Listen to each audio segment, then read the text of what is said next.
पर्यावरण से समन्वय और इस कार्यशाला में उपस्थित माननीय मुख्यमंत्री जी,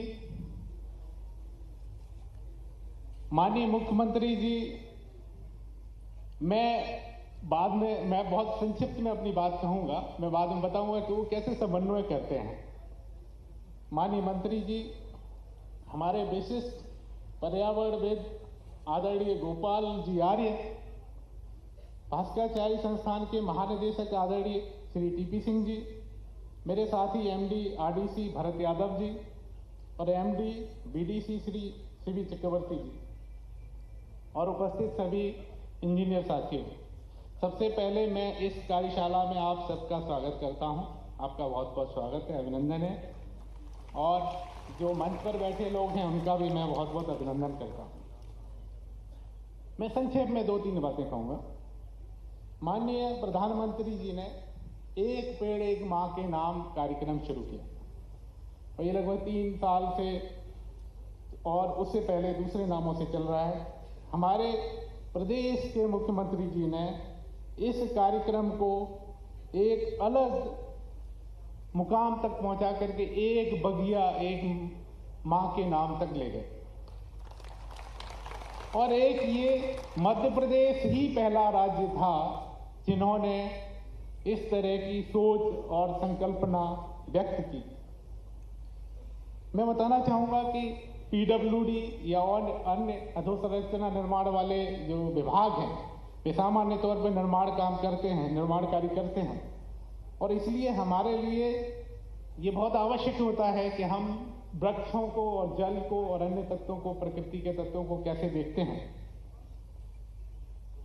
एक और मैं तथ्य बताना चाहूंगा आपको, वो है कि मध्य प्रदेश किस तरह से वित्तीय संसाधनों का भी समन्वय करता है। हमारे मध्य प्रदेश का जो फिस्कल डेफिसिट है उससे बराबर या उससे ज्यादा अन्य जो छत्तीसगढ़ आए उनको भी मैं बताना चाहूंगा इस चीज को, उससे ज्यादा अधोसंरचना पर व्यय करता है। जबकि अन्य कई राज्य ऐसे हैं जो फिस्कल डेफिसिट के बराबर के जो ऋण की राशि रहती है उससे वेतन बांटते हैं। ये समन्वय है विकास के साथ और ये विकास मैं आंकड़े भी बताऊंगा बहुत संक्षिप्त में कि पिछले अगर 3 साल की आर्थिक दर देखें तो मध्य प्रदेश की आर्थिक विकास दर 1500 से लेकर के 2000 बेसिस पॉइंट, मतलब 1.5 से 2% ज्यादा रही है मध्य प्रदेश की। पिछले वर्ष के अगर आंकड़े देखें तो राष्ट्रीय जो विकास दर थी वो 6.6% थी, जबकि मध्य प्रदेश की 9.6 थी। ये मैं इसलिए कह रहा हूं कि समन्वय की बात के आधार पर ही कह रहा हूं मैं कि हमारी जो पद्धतियां हैं वो केंद्र सरकार का आपने नारा सुना होगा कि सभी समाज के सभी वर्गों को साथ लेके चलने का, वहां भी एक समन्वय है। और मध्य प्रदेश जब प्रकृति के साथ समन्वय से काम करता है तो उससे आर्थिक विकास की दर भी बढ़ती है। जो लोग जानते होंगे मुख्यमंत्री जी को, मैं बताना चाहूंगा आपको कि वे अगर उद्योग की बैठक करके अगर वो विदेश से भी आते हैं तो यहां आकर के उतने ही सहनशीलता से, उतने ही गंभीरता से वो जल की संरचनाओं के कितने निर्मित हुए या कितने पेड़ लगे, उतनी गंभीरता से वो बैठक करते हैं और उसकी समीक्षा करते हैं।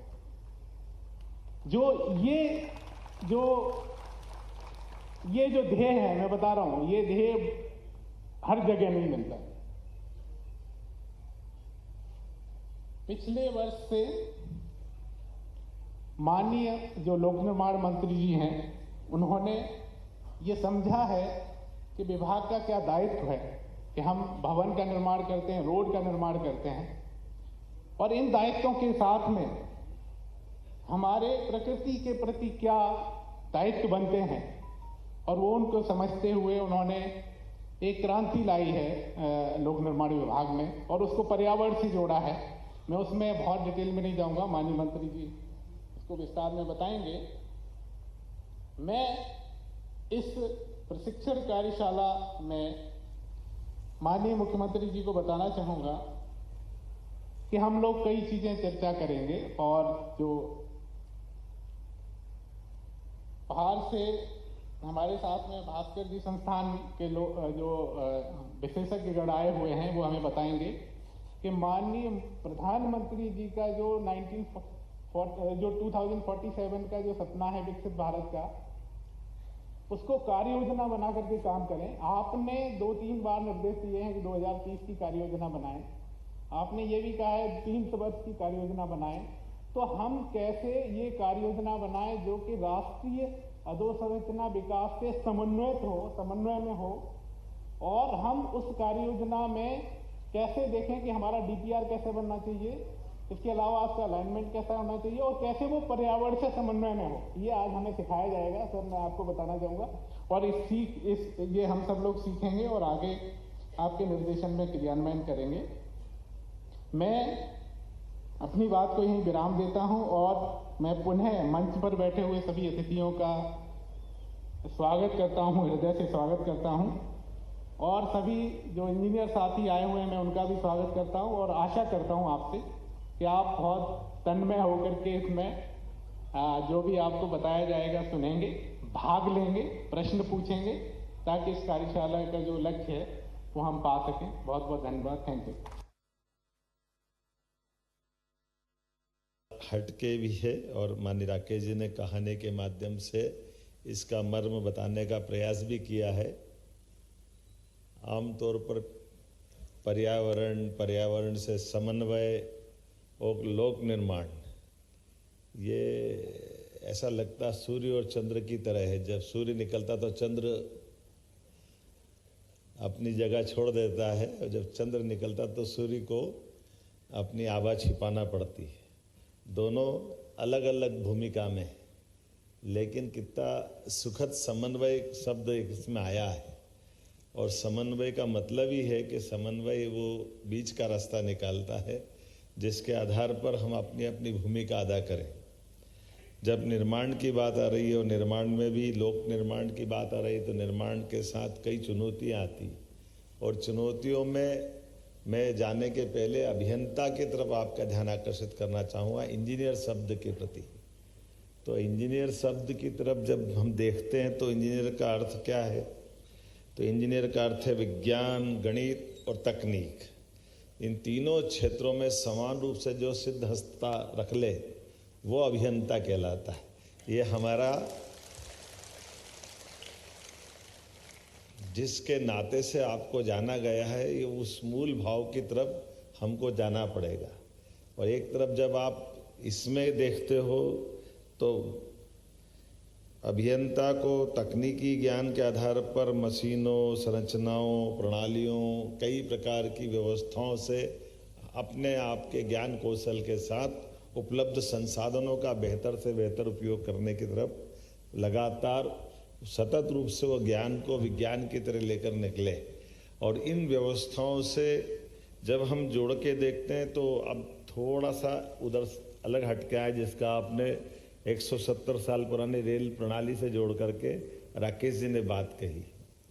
हमारे अपने कई निर्माण के, और वैसे तो हड़प्पा कालीन पुराने सिंधु घाटी सभ्यता की निर्माण की रचनाएं, उसमें जल निकासी के प्रबंधन, पुराने स्थापत्य के नमूने, कई प्रकार के आज भी अद्भुत चीज़ें हैं जो हमको दिखाई देती है कि हमारे यहाँ स्थापत्य का ज्ञान नया नहीं है, लेकिन ये परिस्थिति जन्य नहीं है, प्रकृति जन्य है। प्रकृति के साथ जोड़ करके ही देखा गया। अभी आपने एक डैम का उदाहरण दिया, राकेश जी ने सही कहा है। अभी मैं भी आपको वैसे बता भी चुका हूँ, हम भी जानते भी हैं कि भोपाल की रचना ही अगर अपन देखें, भोपाल जैसा महानगर एक तरह से राजधानी का हमारा नगर है, लेकिन यहाँ की जल रचना आज भी जीवंत है। बड़े तालाब से पानी हमको पीने का मिलता है। बड़ा तालाब हमारे लिए सजावट की चीज़ नहीं, लेकिन बड़ा तालाब सजावट की चीज़ नहीं, लेकिन बड़ा तालाब बना कैसे? तो बड़े तालाब को बनाने के लिए जिस रचना का उपयोग किया गया वो आज भी हमारे लिए आधुनिक साइंस की दृष्टि से पुराने विज्ञान को ज़्यादा मान्यता देने वाली है। कि आमतौर पर पानी की रचना जिसमें डैम में पानी भरना है तो पानी का डैम नदी की मुख्य धारा को रोक करके ही बनाया जाता है। मुख्य धारा से पानी पीछे रुकेगा, डैम बन गया। लेकिन ये वो टेक्नोलॉजी है जो एक चट्टान को चारों तरफ से, जो ऑलरेडी पुरानी प्राकृतिक चट्टान से पानी को स्टोर कर लिया है, उसकी कोई मुख्य धारा नहीं रोकी।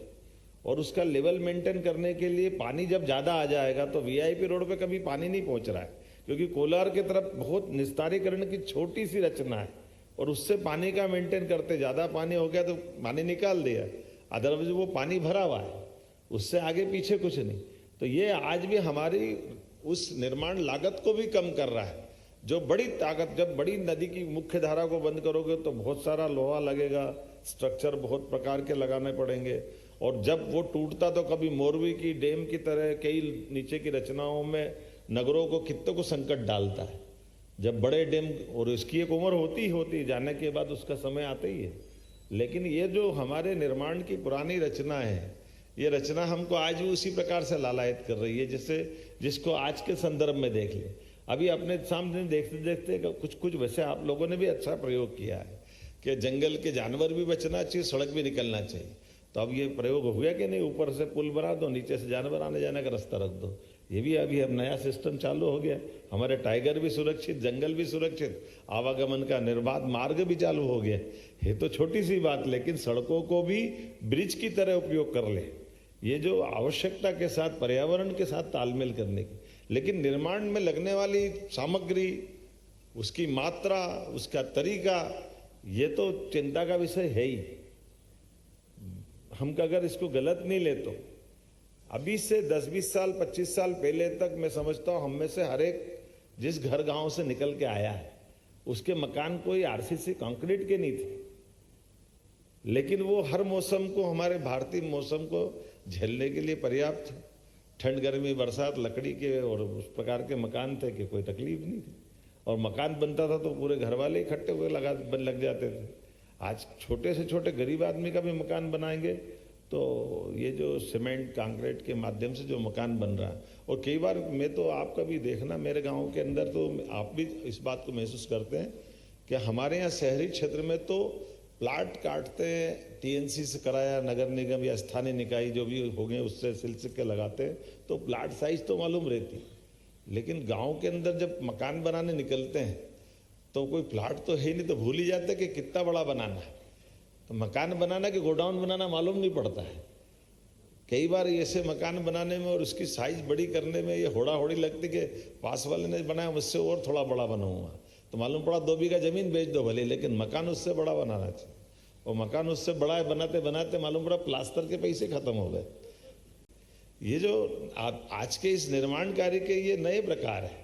इसी प्रकार से इनकी सीमेंट की, सरिये की, इनकी डिजाइन की गुणवत्ता के साथ उसकी पूरी प्लानिंग में कितनी जरूरत है, कितना लगाना, कितना नहीं लगाना, कि हमारे सामने ये भी एक संकट है। तो ऐसे आज के समय में, वैसे वो मैं जनरल बात बोल रहा हूँ, पीडब्ल्यूडी के संदर्भ में नहीं बोल रहा हूँ, क्योंकि पीडब्ल्यूडी संदर्भ में आजकल तो बीडीसी अलग होगा, ये अलग होगा, तो मैं भी मुश्किल पर पड़ जाता हूँ कि मैं किसके लिए बोलूँ।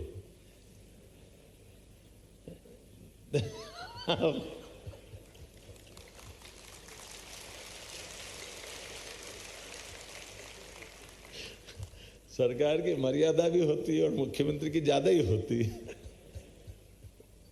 लेकिन समझदार को इशारा काफी रहता है। मैं जो बोलना चाह रहा हूं आप समझ रहे होंगे। ऐसे में हमने ये पवित्र भाव के साथ पर्यावरण और समन्वय, निर्माण, लोक निर्माण विभाग के माध्यम से मैं मंत्री जी को बधाई देता हूं, पूरे विभाग को बधाई देता हूं। वाकई आपका बहुत सुंदर एक तरह से मन का संकल्प हुआ, और इस दृष्टि से हमारा ये बड़ा निर्णय है। पूरे देश की कई सारी राज्य सरकारें हैं, कई सारे निर्माण के फील्ड डिपार्टमेंट अपना अपना काम कर रहे होंगे, लेकिन इस प्रकार के संकल्प से चलने से हमारी मन की शुचिता भी दिखाई देती है, हमारी ध्येय निष्ठा भी दिखाई देती है, और हमारे अंदर के अंतर्मन की इस भावना भी दिखाई देती है कि सरकार का पैसा तो है, लेकिन सरकार के पैसे के साथ साथ हमारे अंदर आत्मा बैठी है जो इस अच्छे बुरे का फैसला करती है, और आत्मा को परमात्मा से जवाब देना है कि वो परमात्मा के घर जब जाएंगे तो हमने किया क्या है, इसके जवाबदार हम ही हैं। मैं समझता हूँ इस भाव को भी हमको अंदर से महसूस करने की ज़रूरत कि हमारे द्वारा किया गया कोई भी काम हमको भी तो अच्छा लगना चाहिए। जिसने दिया लिया वो बात की बात है, हम भी उसके लिए बराबरी के जवाबदार हैं। ऐसे में सरकार का बेहतर से बेहतर वो निर्माण की दृष्टि से, लागत की दृष्टि से, उपयोगिता की दृष्टि से और पर्यावरण की दृष्टि से सभी प्रकार से श्रेष्ठ हो जाए। और विटामिन की आपने बात कही, वो सही बात है कि वो हमारा मूल रूप से तो पेट्रोलियम का वो रॉ मटेरियल ही है जो वेस्ट की तरह था, काम में आता था। मैं अपने उज्जैन की दृष्टि से देखता हूँ कि नदी के किनारे और खासकर जहाँ काली मिट्टी होती है, हमें से कई यहाँ इंजीनियर भी बैठे होंगे, हमारी सड़क डामर की बनती और बनते बनते वो एक पे एक लगाते किधर लगाते जाते 2-3-4 महीने बाद वो मिट्टी के अंदर की ताकत ही नहीं उसको झेलेगी, या बारिश के मौसम में कैसे चलेगी। तो यही चुनौती रहती थी कि वो चलेगी कितने दिन तक। 2-3 सड़कें तो ऐसी सिंहस्थ से 2 सिंहस्थ तक वो हमेशा बनती टूटती रहती थी। लेकिन थोड़ी समझदारी हुई कि हमने सीमेंट कंक्रीट से बना दी प्रॉपर, तो 2 सिंहस्थों को कुछ नहीं बिगड़ा। पैसा तो लगा, लेकिन वहाँ होना क्या चाहिए, कैसे काम करना चाहिए, केवल थोड़ा सा। तो जहाँ जहाँ की हमारी मिट्टी की अपनी प्रकृति है, उस मिट्टी की प्रकृति में जहाँ जैसी आवश्यकता है, क्या वो निर्माण हम कराएं, उसके तरह से हम प्रोत्साहित करें।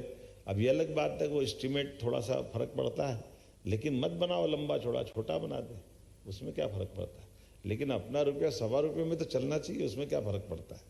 कई बार हमारी जो निर्माण की कई प्रकार से बोलने के लिए तो बहुत सारी बातें हैं, लेकिन चूँकि मैं तो आज आपको सुनने भी आया था, लेकिन संयोग से मैंने माननीय गोपाल जी साहब से अनुमति ले लिए। आज हमारे पंडित दीनदयाल उपाध्याय जी ने एकात्म मानव दर्शन के विषय के 60 वर्ष पूरे हो रहे, जब उनने पहली बार ग्वालियर में विचार रखा था, और उस विचार के माध्यम से हमारी ये जो अपनी मूल भावना, ये भी एकात्म मानव दर्शन की है। आज भी जो हम बात कर रहे हैं, इसको इसी प्रकार से भी समझ सकते हैं जैसे हम अपने ये जो पिंड है, इसको पिंड को भी यत पिंडे तत् ब्रह्मांड कहा गया है।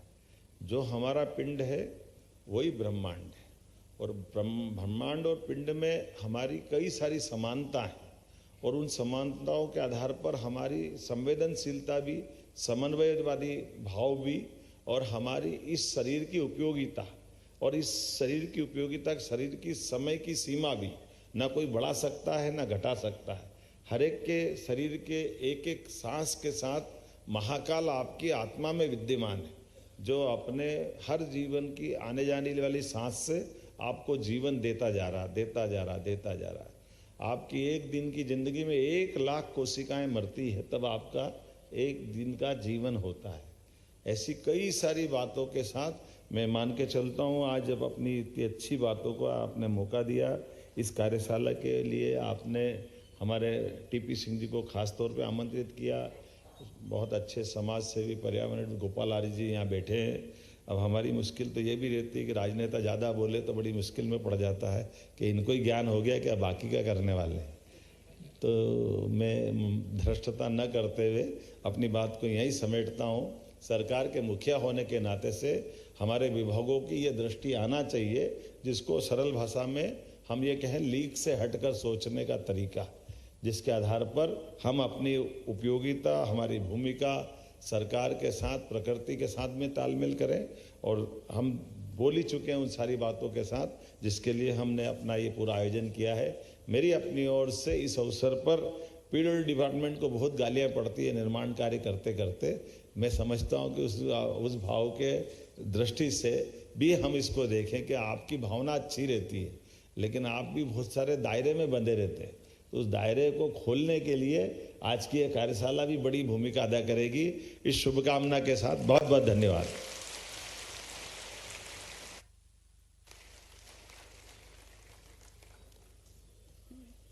बहुत धन्यवाद माननीय मुख्यमंत्री जी। जैसा उनका मन भाव है वैसा ही उनका उद्गार होता है, और इस अवसर विशेष पर जिस तरह से उन्होंने हमारा मार्गदर्शन किया, निश्चित रूप से हमारे इस प्रकल्प को लेकर उनका होना, उनका विचार बहुत ही महत्वपूर्ण भूमिका बनाता है।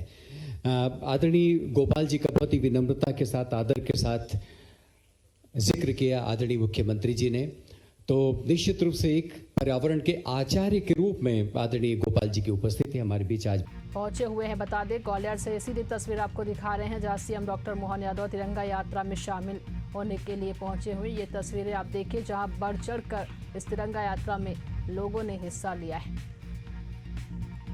तो बीजेपी जो है आज से तिरंगा यात्रा वाली घटना के बाद जो पाकिस्तान के घर में घुस के मारने का पराक्रम दिखाया, वाकई ये भूतो न भविष्यति।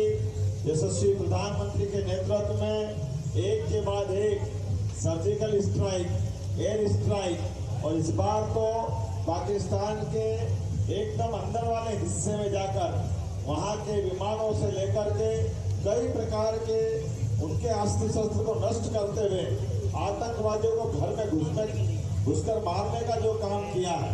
मैं आज के इस अवसर पर ग्वालियर वीरों की धरती, महावीरों की धरती, बलिदानियों की धरती, स्वतंत्रता सेनानियों की धरती, आज के इस आयोजन में हमारे साथ माननीय विधानसभा के अध्यक्ष माननीय नरेंद्र सिंह तोमर साहब, माननीय सारे के सारे हमारे माननीय प्रद्युम्न तोमर जी, माननीय मंत्री मध्य प्रदेश सरकार, माननीय मंत्री नारायण सिंह जी, और इस अवसर पर हमारे जिलाध्यक्ष सहित सभी पूर्व विधायक, सभी वरिष्ठ जन, और ये अलग अलग प्रतीकात्मक रूप से हमारे देश के गर्व करने वाले वो सारे महापुरुष जिनने अपना अलग अलग प्रकार से जीवन जिया है। हमारे लिए झांसी की रानी से लेकर करके नेताजी सुभाष चंद्र बोस तक, महात्मा गांधी से लेकर हमारे विवेकानंद तक, और जिस प्रकार से चंद्रशेखर आजाद की पर्सनैलिटी दिख रही है, वाकई जजरा के चंद्रशेखर आजाद हमारे बीच आकर के ऐसा लग रहा है कि बैठ गए। मैं आज के इस अवसर पर सबको बधाई देना चाहता हूँ। इस अवसर पर ग्वालियर नगर के कई सारे अलग अलग क्षेत्रों से आकर के आम नागरिक, विद्यार्थी बंधु, सभी प्रकार के लोगों ने आकर के इस तिरंगा यात्रा में जो भाग लेने का प्रयास करते हुए यशस्वी प्रधानमंत्री के नेतृत्व में सेना के पराक्रम को नमस्कार करने का ये जो अभियान चलाया, मेरी अपनी ओर से स्वतंत्रता दिवस की 2-3 दिन पहले से ही जो माहौल बना है, अभी से मेरी अपनी ओर से बधाई देता हूँ। और साथ ही साथ आज 11 अगस्त है, आज से लगभग 60 साल पहले हमारे दीनदयाल उपाध्याय जी, जो एकात्म मानव दर्शन के प्रणेता हैं, भारतीय जनसंघ के संस्थापक सदस्य और बाद में अध्यक्ष भी रहे, उनके कई प्रकार के दायित्वों के साथ साथ एक तरफ हमारी राजनीति की विचारधारा देश की जड़ों से जुड़ करके होना चाहिए, या पूंजीवाद या साम्यवाद जो विदेशी कहीं किसी जगह से आए विचार आधारित थी, ऐसे में स्वदेशी का विचार करते हुए राष्ट्र की धारा और राजनीति की दिशा क्या हो, ये विचार पंडित दीनदयाल उपाध्याय जी ने दिया है। मेरी अपनी ओर से एक साथ ये दोनों कार्यक्रम आज ये मान के चल रहे हैं, संपन्न हो रहे हैं। मेरी अपनी ओर से एक बार फिर आप सबको बधाई। बोले भारत माता की, भारत माता की। माननीय नरेंद्र सिंह जी वैसे 2 शब्द।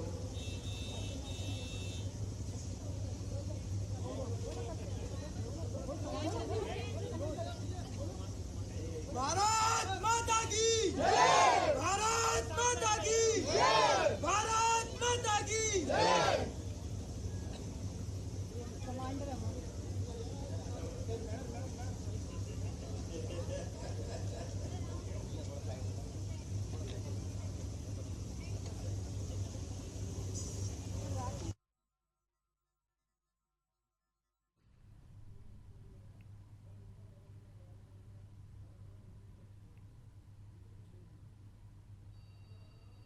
ग्वालियर से सीधी तस्वीरें आप देख रहे हैं जहां सीएम डॉक्टर मोहन यादव पहुंचे हुए हैं। सीएम डॉक्टर मोहन यादव तिरंगा यात्रा कार्यक्रम में शामिल होने के लिए पहुंचे हुए।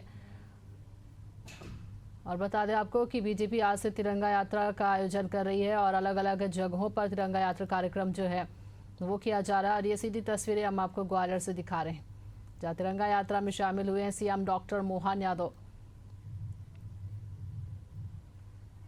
वहाँ का साउंड ऑफ करें प्लीज। दिखाया वाकई वो अद्भुत है। मेरी अपनी ओर से एक बार फिर इस पूरे आयोजन के लिए बधाई।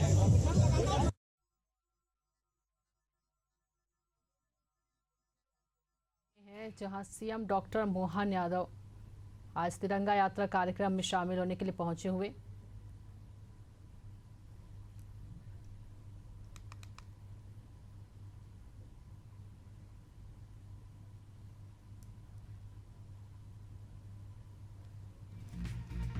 तो बता दें आपको कि बीजेपी तिरंगा यात्रा का आयोजन कर रही है और अलग अलग जगहों पर ये तिरंगा यात्रा का कार्यक्रम रखा गया है, जिसमें ये तस्वीरें हम आपको ग्वालियर से दिखा रहे हैं, जहां सीएम डॉक्टर मोहन यादव तिरंगा यात्रा में शामिल होने के लिए पहुंचे हुए हैं। और आपको बता दें सीएम डॉक्टर मोहन यादव तिरंगा यात्रा कार्यक्रम में शामिल होने के दौरान बच्चों से भी उन्होंने बातचीत भी की।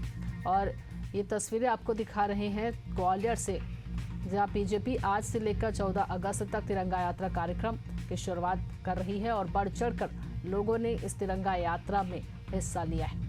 ये सीधी तस्वीरें हम आपको दिखा रहे हैं ग्वालियर से, जहां तिरंगा यात्रा कार्यक्रम में शामिल होने के लिए लोग जो है पहुंचे हुए हैं। बड़ी संख्या में लोग इस यात्रा में पहुंचे हुए हैं तिरंगा यात्रा कार्यक्रम। और ये तस्वीरें आप देखिए जहां सीएम डॉक्टर मोहन यादव भी इस तिरंगा यात्रा कार्यक्रम में शामिल होने के लिए पहुंचे। बता दें बीजेपी तिरंगा यात्रा का आयोजन कर रही है। आज से लेकर 14 अगस्त तक हर घर तिरंगा अभियान चला रही है बीजेपी, और इस दौरान हर घर में तिरंगा फहराया जाएगा वहाँ।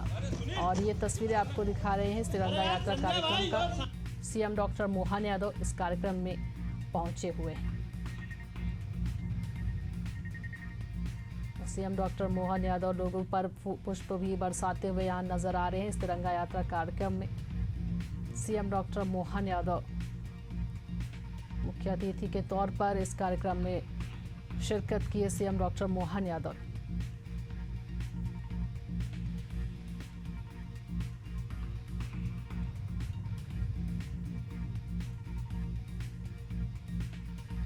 तो बीजेपी तिरंगा यात्रा का आयोजन कर रही है। विभिन्न कार्यक्रम इस दौरान रखे गए हैं। अलग अलग जगहों पर तिरंगा यात्रा कार्यक्रम के दौरान अलग अलग जगहों पर ये कार्यक्रम रखे गई है। और ये तस्वीरें आपको ग्वालियर से दिखा रहे हैं, जहां सीएम डॉक्टर मोहन यादव इस तिरंगा यात्रा में शामिल होने के लिए पहुंचे हुए हैं। ये तस्वीरें आप देखिए जहां सीएम लोगों पर पुष्प भी बरसाते हुए नजर आए। और तिरंगा यात्रा में शामिल होने के लिए बड़ी संख्या में लोग पहुंचे हुए हैं। सीएम डॉक्टर मोहन यादव इस तिरंगा यात्रा कार्यक्रम में शामिल होने के लिए ग्वालियर पहुंचे। ये सीधी तस्वीरें आपको ग्वालियर से दिखा रहे हैं।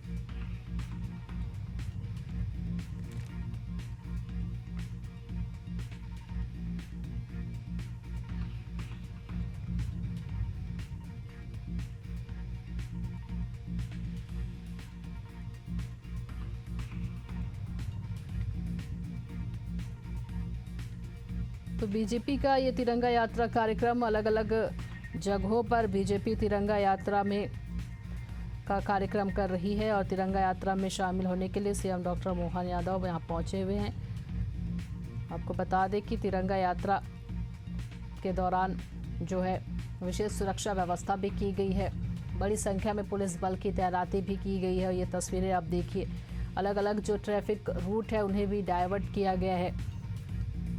और सीएम डॉक्टर मोहन यादव इस कार्यक्रम में शामिल होने के लिए पहुंचे हुए। और इस दौरान बता दें कई कार्यक्रम भी किए गए। सीएम डॉक्टर मोहन यादव इस यात्रा में शामिल होने के लिए पहुंचे हुए। विभिन्न जगहों पर जो है देश भर में भक्ति और भारतीय संस्कृति से ओतप्रोत रंगारंग कार्यक्रम भी किया गया। ये तस्वीरें आप ग्वालियर से देख रहे हैं।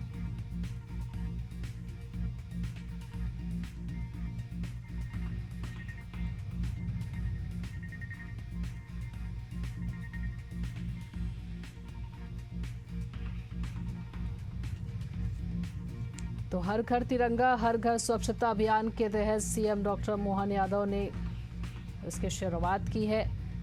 और बता दें आपको कि बीजेपी हर घर तिरंगा यात्रा जो है वो निकाल रही है। 14 अगस्त तक ये कार्यक्रम चलेगा। तिरंगा यात्रा में शामिल होने के लिए सीएम डॉक्टर मोहन यादव भी पहुंचे हुए।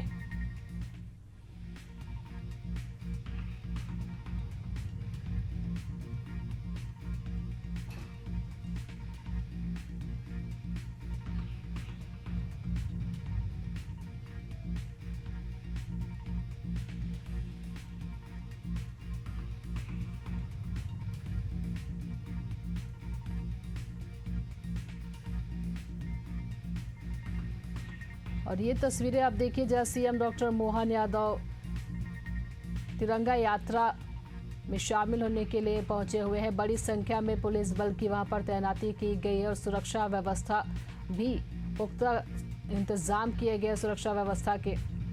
बता दें आपको तिरंगा यात्रा के दौरान कई ऐसे रूट हैं जिन्हें डाइवर्ट भी किया गया है और भारी वाहनों को भी प्रतिबंधित किया गया है इस दौरान।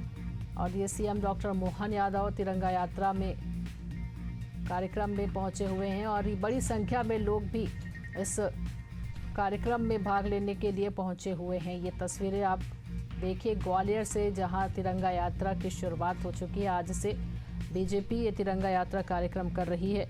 14 अगस्त तक ये कार्यक्रम किया जाएगा।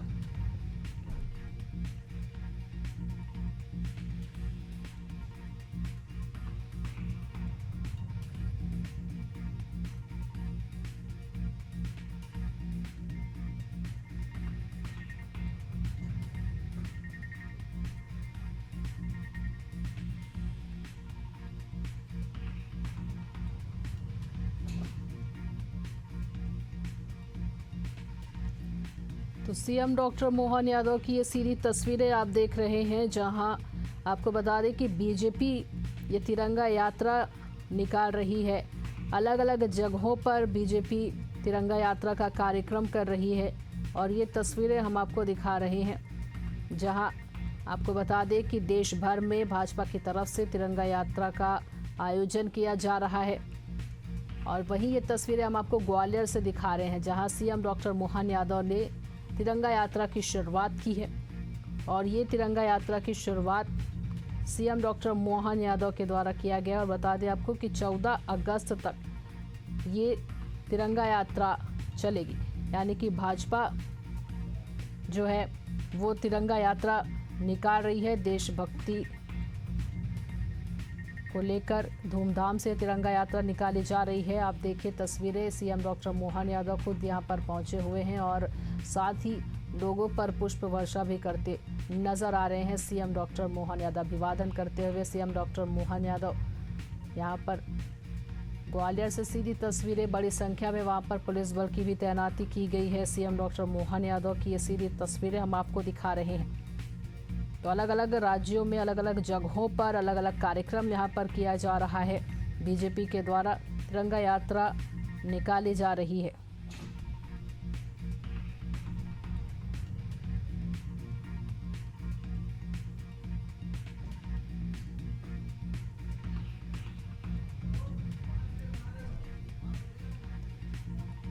तो 10 अगस्त से लेकर 14 अगस्त तक तिरंगा यात्रा का एक कार्यक्रम किया जा रहा है। ये सीधी तस्वीरें हम आपको दिखा रहे हैं, जहां ये तस्वीरें आपको सीएम डॉक्टर मोहन यादव की दिखा रहे हैं, जहां सीएम डॉक्टर मोहन यादव अभिवादन करते हुए लोगों का यहाँ नजर आ रहे हैं। लोगों पर पुष्प वर्षा भी करते हुए सीएम डॉक्टर मोहन यादव नजर आ रहे। बड़ी संख्या में लोग यहाँ पर पहुंचे भी हुए हैं तिरंगा यात्रा कार्यक्रम में शामिल होने के लिए।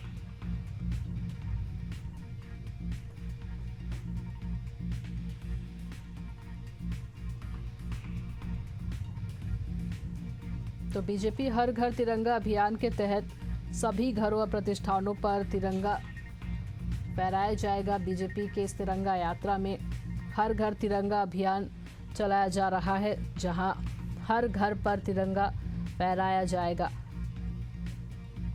और आपको बता दें कि बीजेपी ने इस तिरंगा यात्रा की शुरुआत के लिए बैठक भी की थी और तमाम बैठकों के बाद इस तिरंगा यात्रा कार्यक्रम की शुरुआत की गई है। सीएम डॉक्टर मोहन यादव भी इस तिरंगा यात्रा में शामिल होने के लिए पहुंचे हुए हैं। ग्वालियर से सीधी तस्वीरें हम आपको दिखा रहे हैं।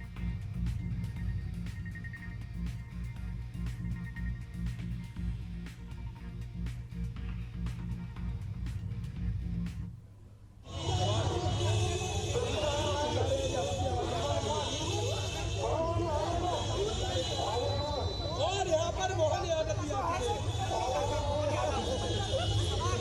कह सकते हैं कि जिस तरीके से पत्रकार आने वाली है, अभी से और अपनी देश में उनका हो चुका है और कितने बचे हैं।